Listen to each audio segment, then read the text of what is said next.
রমনার বটমূলে বাংলা বর্ষবরণ অনুষ্ঠানে আকস্মিক নাশকতার চেষ্টা হলে তাৎক্ষণিক কিভাবে নিয়ন্ত্রণ করবে আইনশৃঙ্খলা বাহিনী তা মোকাবেলা করতেই ডিএমপির সিটিটিসির সোয়াট টিমের এই মহড়া।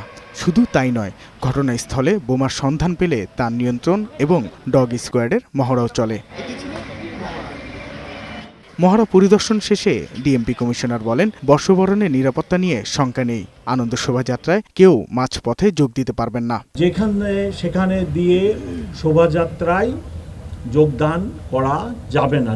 নিরাপত্তার স্বার্থে আমরা এটা অ্যালাউ করব না। এখন পর্যন্ত কোথাও থেকে এরকম কোনো ঝুঁকির কথা আমাদেরকে জানানো হয় নাই। এর আগে রমনা বটমূলে ডগ স্কোয়াড দিয়ে মহড়া চালায় র্যাব, তা পরিদর্শন করে সংস্থার পরিচালক একেএম শহীদুর রহমান। পরে সাংবাদিকদের তিনি বলেন, সারা দেশেই র্যাবের নিরাপত্তা বলয় বাড়ানো হয়েছে। সাদা পোশাকে আমাদের নজরদারি থাকবে, আমাদের ডগ স্কোয়াড আছে, বোম ডিসপোজাল টিম আছে এবং সর্বধর প্রকার প্রস্তুতি আমরা নিয়েছি। ইনশাআল্লাহ নিরাপত্তা জনিত কোনো সমস্যা হবে না বলে আমি আশাবাদী। এদিকে চারুকলা অনুষদে ফ্যাসিবাদের মুখাকৃতি ও শান্তির পায়রা মোটিভে আগুন দেওয়ার ঘটনায় সিসিটিভি ফুটেজ দেখে একজনকে শনাক্ত করা হয়েছে। ঢাকা বিশ্ববিদ্যালয়ের প্রক্টর জানিয়েছেন, আগুন দেওয়ার ব্যক্তিটি ঢাকা বিশ্ববিদ্যালয়ের আরবি বিভাগের ৩য় বর্ষের শিক্ষার্থী রাকিবুল ইসলাম রাকিব। তাকে আইনের আওতায় আনা হবে বলে জানিয়েছে আইন শৃঙ্খলা রক্ষাকারী বাহিনী।